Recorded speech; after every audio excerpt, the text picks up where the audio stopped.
Hello! So, let's get back to what I was talking about before, the Kennedy conspiracy. First, let's begin with the official story that Oswald did the shooting of President Kennedy alone from the Texas School Book Depository. Number one, evidence. Excuse me, it will in my throat. If the Oliver Stone movie 1991, JFK, the movie, sorry I just said that, based on Jim Garrison's book, can be used as evidence,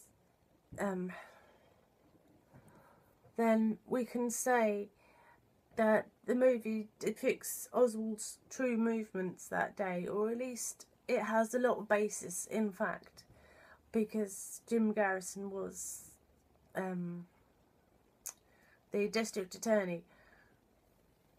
So my point is, if we can say that that depicts Oswald's true movements that day, it's probably the best we've got at this point. He's long dead. It's questionable whether Oswald fired any shots from that building at all. Of course, he was working in the Texas School Book Depository that day because that was his place of work. That's where he worked. There is, like, I suppose you call it rumours that he took a gun with him to work that day, but that only fits the story. If you want to believe that he's the shooter, it would make sense that he would take a gun with him that day if he was planning that, you know. But he could have been totally innocent. So whether he actually took a gun with him is debatable, but and if he didn't, that would have mean there would already had to have been a gun there. From what the film says, there's no way he could have been on that, was it the 4th floor, at the time that Kennedy was shot. And so number two, the rifle the police found in the storeroom of the book depository was unusable. It was totally unusable. The police had to clean it before it could be test fired. So, and yet people are just taking as Bible that that Oswald used this to shoot President Kennedy with the same gun. It had to be cleaned before it could be test fired. It would not need cleaning if it had just been used. And number three, in my opinion, Oswald's entire arrest was questionable. And so it leads me to question, why would Oswald shoot a policeman and then go to a movie theatre in the opposite direction? Because I think it's generally accepted that Oswald shot that policeman, I forget his name, I don't think I wrote it down in my notes right here. The name escapes me right now. The policeman who died later, after Kennedy, that same day. It's generally accepted that Oswald killed him, but that only makes sense if Oswald had just killed the president, and that's a big if. Excuse me, I need to take a drink of water. That's better. Maybe I should have done that before I started. Spoiler why I need to clear my throat. But anyway, the policeman. It could, of course, have been someone else that killed the policeman. Someone with motive. It could be any number of reasons. It could be somebody who'd... If there was a conspiracy to kill President Kennedy, it could have been someone who was actually involved in the conspiracy other than Oswald that killed the policeman just because he was in the wrong place at the wrong time. You know, I don't know. I wasn't there, but, you know, it could have been someone who... you know, some criminal who's on parole or something, or they've got a gun on them and that violates their parole, and the policeman was there and, you know, he was going to stop him or whatever, so he just killed him, you know. There's a million possibilities. It doesn't have to be Oswald that actually killed him, but anyway, what I was saying was, I'm going to repeat myself, why would Oswald shoot a policeman and then go to a movie theatre, which was in totally the opposite direction? I don't know about you, but personally speaking, if I had just shot the President of the United States, I would not hang around. I would get in my car and I would leave town, like, right away, if I had a car. personally, right now, I don't have a car, and maybe Oswald didn't either, but I certainly wouldn't leave the weapon behind if I could help it, you know.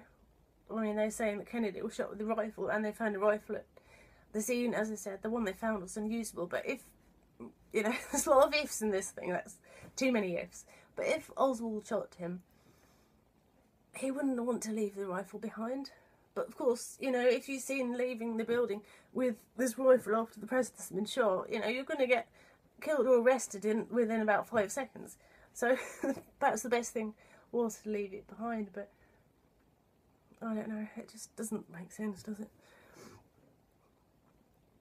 So, where was I? Yeah. And supposedly Oswald pulled a gun on the arresting officers in the theatre, a handgun. Why he was carrying one, it's hard to say, but again, that would perhaps make sense if he had killed this police officer, but he would, you know, he would have been armed with that handgun perhaps all day. Although he went back to his boarding house, didn't he? And that's supposedly what he was going back for a handgun, which suggests he was worried about something. Perhaps he did have some sort of peripheral involvement in this so-called conspiracy, you know, but he didn't really know very much, and so after the president was shot, he got scared, and, you know, he knew something was going on. Perhaps he was worried that he would somehow play a part in it later on or whatever, so he went home and got his handgun, and, or maybe he didn't have the gun on. We only have the word of the police that Oswald pulled a gun on them in the movie theatre, and you can't really take that as Bible. I mean, I wouldn't. And that's terrible if you can't take a police officer on their word.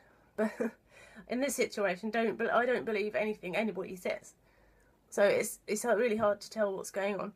But there's a lot of misinformation and falsified evidence and red herrings in the Kennedy case, and the truth has just gotten lost along the way. Whether anybody will ever get to the full truth, it's hard to say.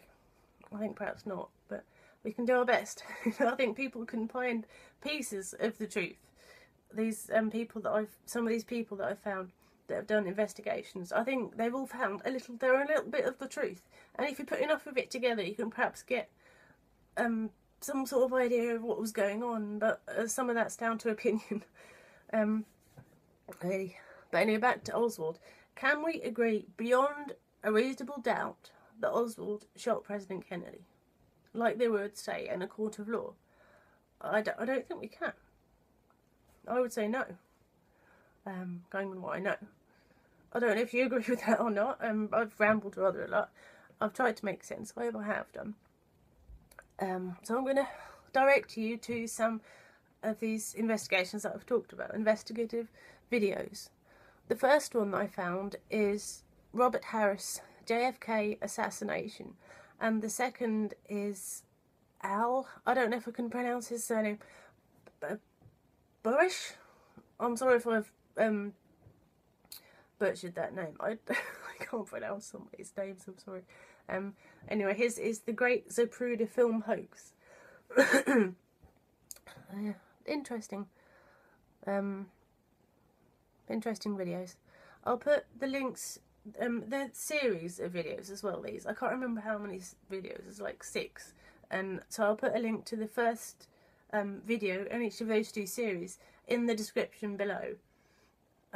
Assuming I can still remember how to do that, so that you can follow through these if you're interested in and hear what they have to say. But you have to watch right through the whole series of all 6 or however many videos there is to get to the point that they're trying to make. But it is worth it. It's worth the time. The videos are quite short. They're small videos. I'll read them out to you in case you're interested. Mortimer 2100. That's the YouTube username. Fake the photograph that framed Lee Harvey Oswald. He has done 5 videos about that. The next one on my list is Nelson Smith. Again, that's the YouTube username. JFK, could Oswald have walked the distance? One video. But it's very interesting, I think, and that's talking about what I mentioned about Oswald and that policeman, I think. Yeah, could he have shot Ken? Well, yeah, could he, after he shot Kennedy, he supposedly went back to his boarding house, and could he have gone from his boarding house to the place where that policeman was shot in the time that he had to do it, because they had confirmed witnesses and times, you know, somebody that saw him leaving his boarding house and other people that saw him supposedly along the way routes between there and the street where this policeman was killed, and they had people walking these routes in opposite directions on the time to see if you could do it. That's what that video is about. It's very interesting. And the next one, Krusty Socks 123, that's the YouTube username. A reporter who knew Jack Ruby has an interesting encounter.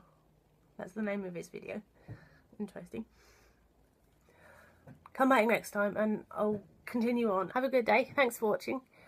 And if you have anything to say about this, please leave a comment in the comment section below, and we'll see you later.